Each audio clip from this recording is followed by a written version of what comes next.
Hello and welcome to the catch-up for the month of April 2024. I'm Paul from Give and Toke.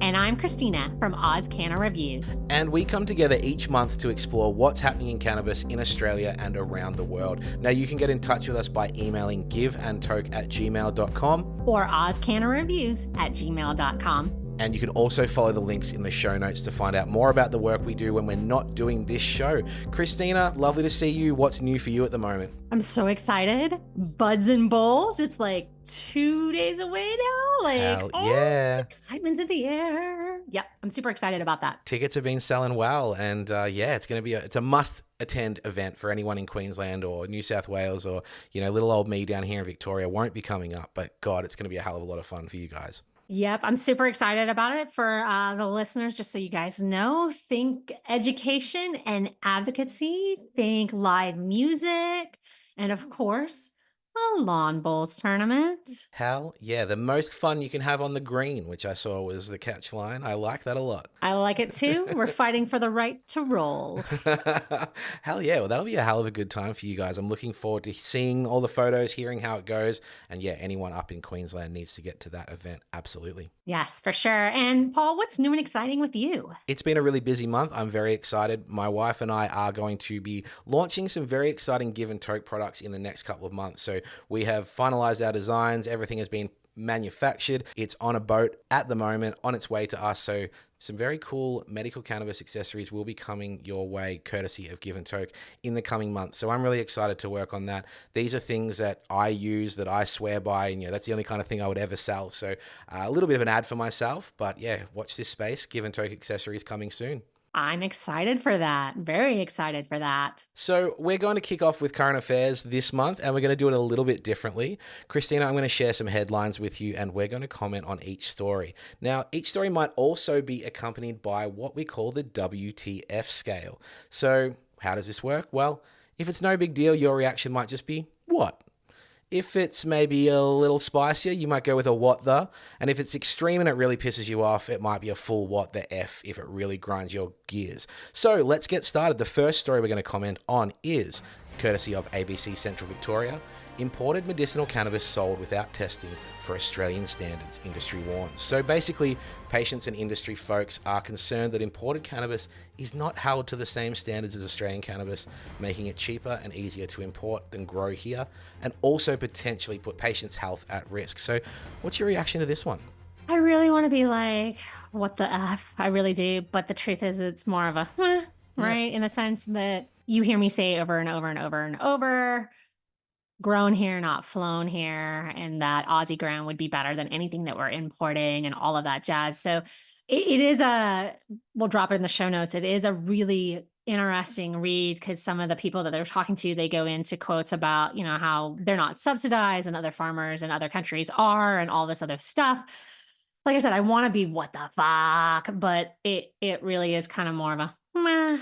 Unfortunately, it's yeah. Yeah, I don't think it's as concerning as it sounds. I'm not as worried about what's in my cannabis as it is, that there's these legal loopholes that make it easier for importers to import it here than to grow it here. And I'm also more worried about my cannabis being old, crappy international weed. I do think those are bigger problems plaguing the industry. I think the TGA might need to step up their testing protocols, but ultimately, I'm not seeing a huge cause for concern about contaminants, but I do think we should look at what the implications are for the Australian industry and how we can subsidize it to thrive, because it's not just up to the handful of growers here to get it right. It's up to our government to support it and to subsidize it.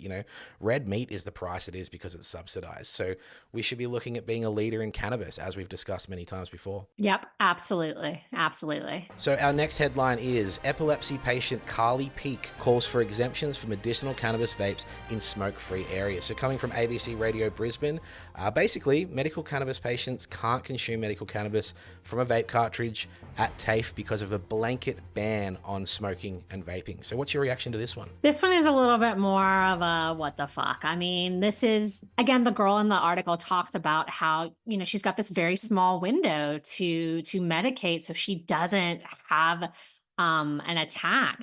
And she says that most of her attacks can be controlled with a little bit of medicinal cannabis. And she also talks about her fear about, she falls and she hits herself and she's got a fear. Well, next time am I going to fall and am I going to smack my head? Am I going to end up paralyzed or something along those lines? So I think I understand again why we have a no smoking ban, but there needs to be, in situations like this, there needs to be some more compassion for sure.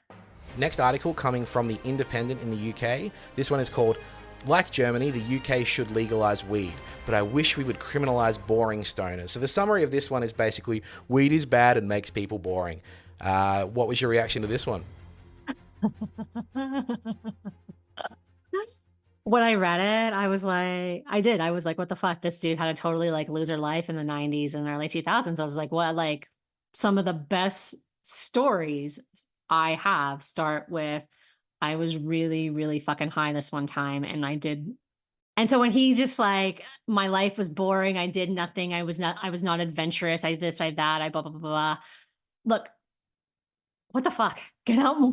Get out more. I guess that's one of those things, right? Like, I absolutely know people who are like the typical stoners who are, who I feel like missed out on opportunities in their life because they were too busy getting high. Yep. For reals, like for reals. But for me personally, I don't believe it's ever stopped me from doing something that I wanted to do. Again, because this guy was talking about the 90s and I look back, I mean, I was doing brickweed, man, Mexican dirt.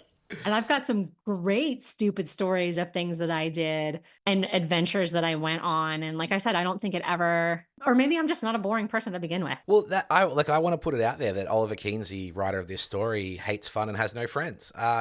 He's written hard-hitting stories about why people shouldn't wear ironic Christmas sweaters and why people shouldn't judge him for not reading books. Like, this guy's mad at things that aren't problems or problems that don't exist. And, as you said, there are absolutely people who lean on cannabis in a negative way. And I would imagine that those people probably lean on anything in a negative way if, that's their disposition.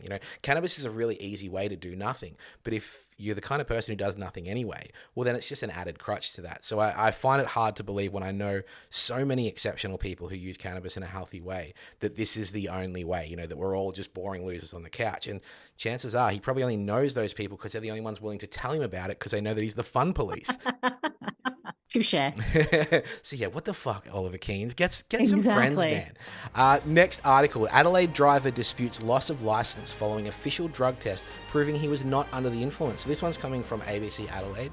So Kevin Colhagen had a false positive at a roadside drug test in South Australia. It then took a significant amount of time, effort, and money to clear his name. What was your reaction to this? This was a what the fuck. And I think it kind of goes, hand in hand with the story that we were just talking about with Carly. Oh, yeah. It seems like we're picking on people. Like, if this individual did not have the money to get an individual test from an independent lab and couldn't fight it, then they're shit out of luck. And now they have a record that they've been busted with methamphetamine. I'm pretty sure that's what it was. It was in there, was what the test said. And I'm like, right? Like, that's a pretty big deal to be like, well, I had my license suspended for 3 months because it came positive for meth. But I swear I wasn't doing meth. Well, thank God this guy had a little bit of money so he could get an independent test and then a lawyer and everything to fight it, because I do feel like a lot of these rules are picking on people in situations where it's not fair. Like, a little, if you're going to take my license, you better make sure that I actually was under the influence. This is what I want to see. I want to see the burden of the proof being on the police. Like, now, this is us talking about drug users on the road. There's obviously risks associated with that. We don't want people high out of their minds on the road.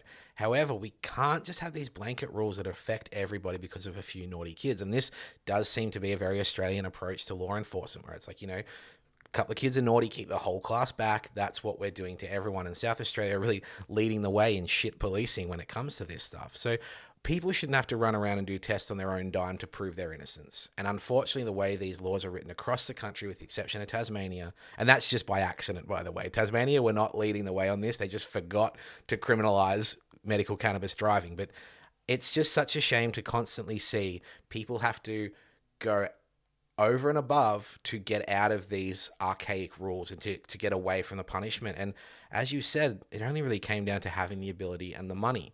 This isn't something your average person can do. I had a great conversation on my podcast with Hannah Turner a couple of years ago. She was charged in Queensland for possession of a dangerous drug for having less than a gram of her cannabis 4 meters away from her medical cannabis container. Now, she said it. The only reason she managed to get out of that charge was with money and with contacts. It takes time, money, contacts, and effort. Not everyone has that. So it's such a shame to constantly see this discrimination, but good on this guy, Kevin Colhagen, for clearing his name. Yeah, for sure. And again, we do need more people like that to, as crazy as it sounds, to talk to the media so the story gets out there, so more people know, so more people are like, what the fuck? Well, our next headline is Cannabis Use Linked to Lower Dementia Risk, and this is coming from Neuroscience News. So, an analysis of data from 2021 has found that recreational cannabis use is associated with a significantly lower risk of cognitive decline in adults over 45. There was also no significant difference in the odds of cognitive decline related to cannabis consumption, suggesting that THC might actually play a role as a neuroprotector. So this is a really good article because I think first thing I want to say is the university that did this test has no vested interest in finding this information, and we want more research. We're constantly saying, where's the research? Where's the data? There have been studies like this that have shown that in younger people, there are some risks, but it's really exciting to see some positive news coming about cannabis in the mainstream. So what did you think when you saw this one? This was more like a yay, right? I was like, yeah, all right. That was not a negative, bad at all. I was like, yay, we should. And like what you're saying, we should have more media outlets and more places that are publishing things like this that back up kind of what we already know. Obviously, we are open to criticisms and negativity and studies that show the opposite. I think it is pretty fair to say that we do need to have a better understanding of how this affects younger people. But as neither of us are younger people, it's all subjective, but really we're not the true. I'm still young. We're young at heart. No, I'm still young. I'm still young. I'm telling myself I'm still young. Yes. All right, moving on to our very last headline for this month's catch-up. This one comes from Cannabis. Having women in leadership roles isn't just good for business, it's good for patients too. Thoughts? Obviously. Yeah, all I wrote for my notes of this one was, duh. Yeah, I almost said duh, too. I should have. Yeah. But yeah, obviously, we already know that women are kind of unrepresented in a lot of places, especially when it comes to medicine. A lot of those studies and a lot of things were based around men, and women weren't even really considered. So, again, obviously, having women in positions to make more decisions would be a good thing. Yeah, we know that we're better off with diversity of gender, race, experience in the workforce, and let's embrace the opportunity in a newish industry to kind of right some of the wrongs. This is a great opportunity to kind of go, what? Cannabis is a gold rush, and there's lots of mediocre, bearded, mid-30s white guys like me around, but there's also a hell of a lot of different perspectives too. So, I'm all for it. Some of the best, smartest, wisest people I know are women, and I would love to see more of them in cannabis. Just kind of making sure we don't go down the route of basically every other capitalist industry ever. I think that's just it, right? Like, you see the shirts that say buy weed from women. Mm-hmm. I don't necessarily just want to buy weed from women. I want to buy good weed. And if a woman's growing it, then awesome. Right. Like it's one of those things that's kind of weird. I don't want doors open to me just because I'm a woman, but I do want to be taken equally when I bring ideas to the table, I guess is the big thing. Right. And yeah, there are a lot of us out there that are doing things, and we're slowly, I guess, working our way in. Perspective means so much coming from many different places. So it's exciting to see. We would like to say duh, but we know that many people don't just see that as a default duh. So we got to keep having these conversations and keep emphasizing the importance of diversity. As we shift to hot tokes, did we get any responses for our call out to listeners about our tolerance breaks? Yes, we did put a call out to listeners, and I had a few Instagram DMs. We didn't get any voice memos because I think, it takes a bit of practice to get the public speaking up, and that's fair enough. But I did have a couple of chats in person with people. I got some DMs, and I did want to emphasize one email I got from a listener named Madison. Now, it was a really thoughtful quite a long email. But basically, her thoughts came down to, because she really agreed about the importance of tolerance breaks. However, she raised some good points about this. I've tried to have tolerance breaks, but when I rely on cannabis for anxiety and depression, what do I do in those gaps? And kind of all I have to say for Madison from personal experience is sometimes the best you can do for the tolerance break is to just pull it back. You know, if it is something that you're finding it's not kind of hitting the sides the way it used to, or not as effective for you, but it is something that you still get benefit from, if you can pull it back a little bit, and your tolerance break can be just a little reduction, that can help. Because I'm still trying to figure out how to get these tolerance breaks working. You know, you had a great episode recently about the trials and tribulations that come. It's not always easy, and it's less about the kind of addictive factors of cannabis and more about the benefits. You know, it really does help. So then when you're taking that out of your life, it can be challenging. So look, I don't have a great answer for Madison, but she raised really good questions. You know, if this is something I use as a medication for anxiety and depression, how do I just, stop for a week or two?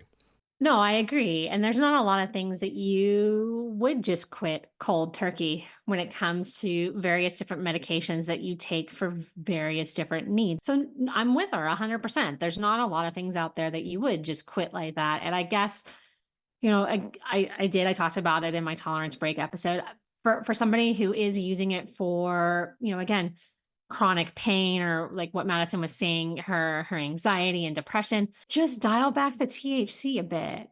You like, again, it depends on where your comfort zone is, but if you're at 25%, just dial it back a little. And even if it takes you, say, 3 months to do it, there's no shame in it taking 3 months for you to go from 25% down to 15. It's 10%, but I promise if you can kind of taper down to that and hang out there for a little bit and then come back up, it is a tolerance break. I don't care what anybody says. You are resetting your system. So don't hate on yourself if that's your version of a tolerance break. Yeah, it's clearly something that's going to be different for everyone, and there's no kind of black and white rules.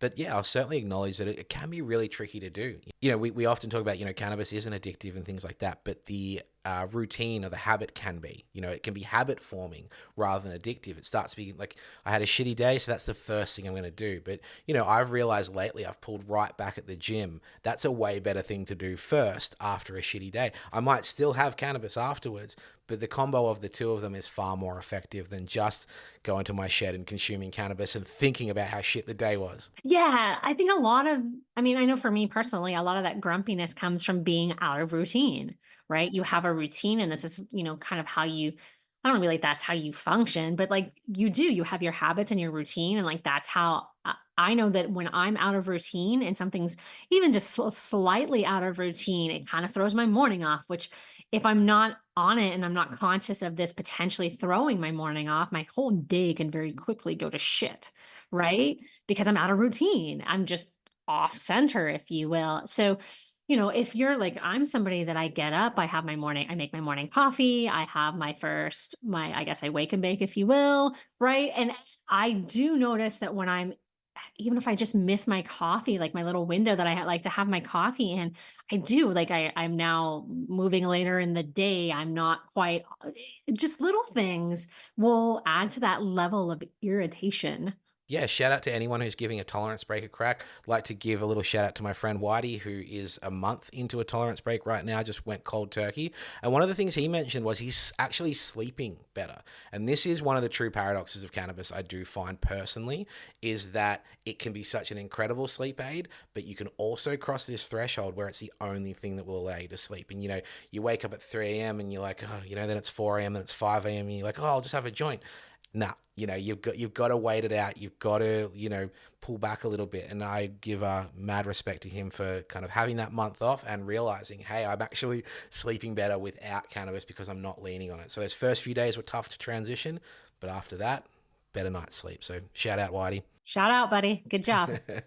Do you have something that you want to get off your chest this month, Paul? Any hot tokes? Yes, I am relatively new to LinkedIn, and it has been awesome to connect with the cannabis community on a more professional level in that space. I don't know what I've been doing for the last 2 years not being on there, to be honest, and I know that you're an avid user of it as well, and it's great for building community.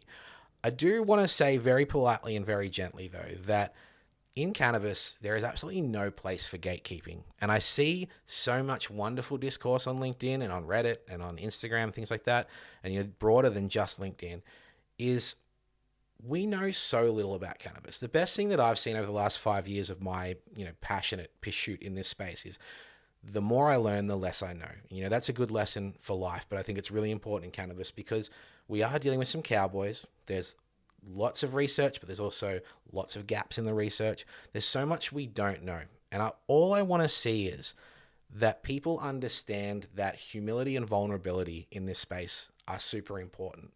Your ego needs to be checked at the door, and you can't speak in absolutes, or you have to try and avoid speaking in absolutes. I mean, there's a bit of a double negative there, but I'm like, you cannot speak in absolutes. So try to avoid speaking in absolutes because ultimately we're all trying to figure this shit out. And this industry, this community needs to actually come together and share information as best they can. Now, I know that sometimes there's finance at stake, there's profitability in a company at stake. So I'm not asking people to share their IP and share all their secrets, but we need to avoid absolution in this space because we're all still learning. We're all still in need of support and respect and education. And I think our podcast is a great example of that. When I was a teenager, I was in bands. I played bass, did backing vocals in screamo bands. My biggest regret of that time, because I had... Wait, hold on. Screamo? Screamo. I had the big sweeping fringe. I had the 2 blonde streaks. It's like that punk with screaming like in it. Flock of Seagulls hair? Oh, yeah, that's me. The full big sweeping emo fringe. Sorry, I needed a visual. I'll send you a picture. You won't believe it. Okay, got it. Okay. One of the best times of my life, but one of the biggest regrets I have is that instead of lifting each other up, other bands in our local scene, in our local town, we competed. We competed for support slots. We competed. We want to get this show. If we get this show, they're not allowed to be on it. Now, I think what we've done with this podcast is this is 2 unstoppable forces coming together. We could go, oh, that's competition. That's someone else who writes, someone else who does podcasts, someone else who comments on this space. But instead, we've found a way to come together and support each other. Doesn't mean we have to do everything together, but we've found a way to work together and to support each other and lift each other up. And I hope that we can be a bit of an example for how you can come together in this space. No, I agree with you though, right? Like when I was younger and I look back on kind of the people that were teaching me along the way, like none of them shamed me when I asked stupid questions. I mean, they might have laughed at me a little, but they didn't shame me. I didn't feel dumb that I didn't ask another question, right?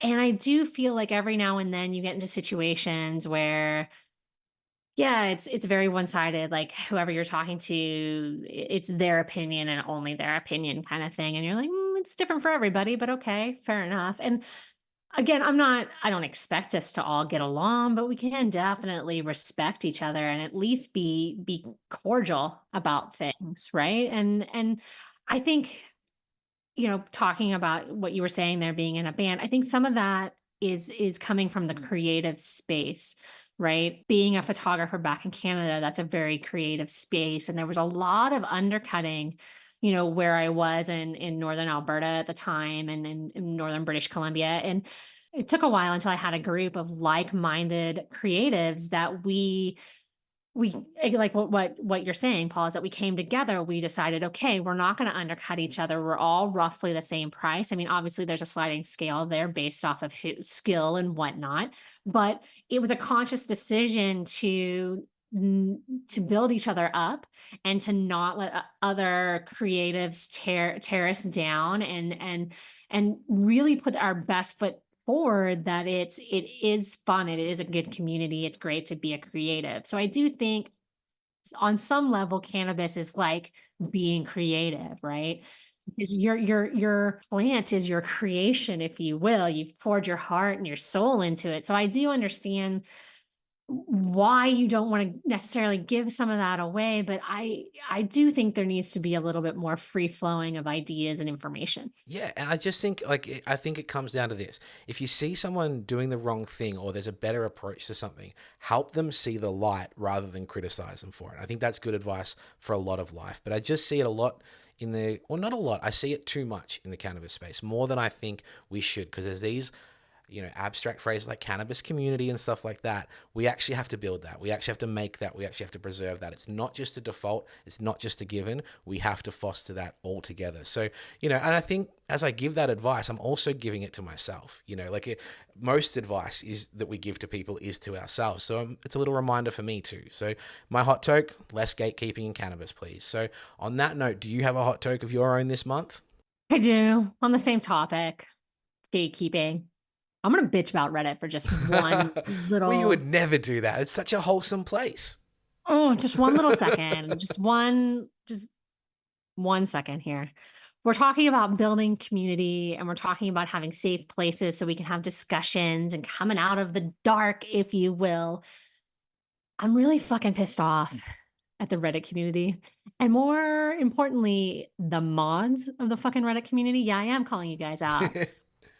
I posted my event for Buds and Bowls. I understand that maybe you took it as self-promotion because it's my event. I get it. However, since day one, I have been about education and advocacy. It's why I do the reviews. It's why I show up. When you start looking back at all my comments, I try my best to share the love. And it pissed me off to no avail that the mods tick down my post about Buds and Bowls. There's some online gatekeeping right there. Yeah, at the end of the day, guys, like the whole event is education and advocacy. It's literally trying to make a safe space for us to come out and talk to other patients. I don't know about you guys, but sometimes I feel like it's really fucking lonely. Yeah. And somebody has to have the cojones to have an event like this. That's right. And so, you know what? Instead of being a dickhead about it, how about you hop on the bandwagon and support the community that we need to build? Amen, sister. Amen. Preach. Mic drop. I think it's a super important point. I think we have seen so many great things on Reddit. I think I love, I always see your username pop up and I see those reviews and I'm just like, hell yeah, there she is. And, you're building the conversation, you're building the community. And it's just a shame because you and Josip are putting yourselves out there for this event. You're really creating something that is really unique and special. As I look right around Australia, I don't think there's another event like this. I know there's not another event like this. So it's a shame because, yeah, we're trying to build a space. We're trying to build education. We are trying to help people. And there it is being shut down just at, the simple whims of a sad, lonely internet mod. A handful of mods. You know who would be a Reddit mod? That guy that wrote the article for the Independent UK. Oh my God, yeah. Oliver Keynes, he would be a Reddit mod. God. He's the fun police. Touche. Yeah, way to circle back, man. Way to tie it all back together. I like it. I love it, man. I love it. So those are our hot tokes. And as we head towards the end of this show, we would like to remind our listeners that outside of this very show, Christina and I both do a lot of work individually in this space. So Christina, what's up on AusCannaReviews this month? What can people expect from you? Well, we kicked the month off with our cannabinoid of the month, which was CBG. Good times. We've also done the Key Lime Kush review and the Cherry Lime Skunk review, which, good times. I will tease you and let you know that I have a wonderful new product, CBG Keef. Ooh. Which obviously with CBG being the cannabinoid of the month, I could not possibly not review some Keef. See, it all ties in. So that is coming at the end of the month. And then my podcast last week that just came out was with Dr. Jim from Heyday. We talk about some women's issues because, it was conveniently recorded on International Women's Day. So it all ties together. And then my podcast for next week is with somebody who's got quite a little Instagram following, somebody who goes by the name Collecting Terps. Awesome. That'll be exciting. It's always a pleasure to listen to your podcast, and I know that people get so much out of your reviews as well. So very exciting time. CBG Keef. I did not know you had that. Oh my gosh. I don't want to give it away, but I'm just going to say right now, it's so buttery. Ooh, like all right. Just butter, and remember it's CBG, so it's non-psychoactive. It's it's got this incredible mouthfeel that I'm still kind of working on how I want to articulate it, but it's unique, and I think I think a lot of people will kind of gravitate toward it. It's neat. Well, it's very exciting times as we learn more about other cannabinoids, so I'm excited to hear how that goes. I also saw you tease some tea online Oh, yeah. recently. So yeah, you've got some teas coming. That probably won't be until next month. I mean, it says straight up on the directions there that I should use it for 2 weeks before I assess whether or not it's working for me. So I did. I just got them. So realistically, that won't be until probably end of May when that review comes out. But I will tease you and say that there's a daytime one and it's a bit earthy in its flavors. And then there's a nighttime one, which flavors wise is totally my jam. And when you stop to think about it, it's got lavender and lemongrass and rose petals and a couple of other things in it. And when you start thinking about terpenes and what terpenes might be playing, it kind of makes sense as to why I would gravitate something towards something that was a little bit more floral and a little bit more citrusy. Correct me if I'm wrong. It's essentially a blend of activated flower and tea, right? Is that correct? Because I'm accustomed to teas being like distillate nanoemulsion crystals amongst inside a tea bag, but this is different, right? This is different and it is. It's flour mixed in there, Wow. right? And so I have to do some more research on this, but essentially, because I'm just doing it in boiling water and I'm not adding the milk to it, it's not actually going to get me high. It's THCA and CBDA that are in it, right? And so it's too early for me to really tell you as far as how I'm feeling with it, if it's really affecting my sleep or anything like that. Just flavor wise, in the back of my mind, I was like, "Ooh, is it going to taste like bong water?" I gotta say that was Because kind of my worry too. 'Cause I've had some tea before back in Canada and, my girlfriend made it but she did it with steamed milk and everything, and even though she put some maple syrup in it, I was like, "Oh, ah." Yeah, I was like, "This is so gross." yeah. I mean, I drank it because I was trying to be gracious, but, it was like milky it was so gross, and I will say the daytime, it's a little bit more earthy. It's got, like, licorice and echinacea in it, so if you're kind of drawn to more kinda earthier flavors, that would probably be more up your alley. Whereas again, I'm drawn more to floral, kind of citrusy. So again, just based off of the tea components that are in it, it would make sense as to why I so far seem to be enjoying the nighttime blend a bit more. Oh, I'm really excited to hear how that goes. It's a very unique section of the product market. So it'd be great to hear your review and also to hear from other people that might get the chance to try it. Yeah, like I said, I'm super excited, and I think the big reason why I was willing to try it is because 'cause I'm an avid tea drinker, right? Like, I have my morning cup of coffee, and then once I've had my morning cup of coffee, it's into tea, and I drink tea all day long. So, to me, I was like, "This could be an excellent way to incorporate cannabis into my life w without, quote, unquote, getting high and still getting a lot of the benefits from it." So, yeah, I'll keep you posted. So exciting. Can't wait. Yee, I was excited. I was like a kid in a candy store when it showed up. Ah. This honestly, this is why we need a rec market. There are just so many types of products that because I will stay a medicinal patient. I will stay with my doctor in my clinic if we have an adult use market. But there's just so many wonderful things to try that do so many different things, and it's a hell of a lot cheaper to walk into a store and buy a $10 tea bag than commit to a doctor's consultation, a prescription, X amount of repeats. So fingers crossed for that one day. Yep, one day we can dream, right? We can dream. So, how about you, Paul? What's going on with Give and Toke this month? Yeah, so obviously I mentioned at the top of the show that we've got some accessories on the way in the next couple of months. I'm really excited about that. But in terms of the podcast, I would like to say that I've never had a bad show, but there are certainly some that are better than others. But I think you're going to learn something from every single show that I do. And I've had some absolutely outstanding guests recently. So I had my own doctor, Dr. Shu, on the show. We spoke about the medicinal benefits of cannabis, vaping laws, breaking down stigma in places like Singapore. I had Travis Peterson, who is a former MasterChef Canada contestant who is now blowing away North American minds with his incredible cannabis cooking. And I also just most recently had Juan and Camilo from Green Shepherd on the show, a local Melbourne distributor. And they were making sure that we're not just talking about THC, so on the theme of other cannabinoids, the whole plant. It was really wonderful to talk to a couple of guys who have, left their lives behind in Colombia to come over to Melbourne to, you know, sell products that are difficult to sell on a market that is so THC obsessed. These guys really believe in what they're doing. So really proud of the recent run of episodes. Like I said, I'm proud of all of them, but I've had an absolute heater lately. So, you know, there's a hell of a lot to check out on AusCannaReviews and Give and Toke. Obviously follow the show notes to make sure you know what we're up to. Yeah, for sure. And I will definitely, because we are just a few more days and then Buds and Bowls, so we will definitely drop a Buds and Bowls link in the show notes. So hit it up. I'd love it if you guys came out. And if you do come out, be sure to introduce yourself. I mean, obviously I'll be there. So introduce yourself. I'd love to meet you.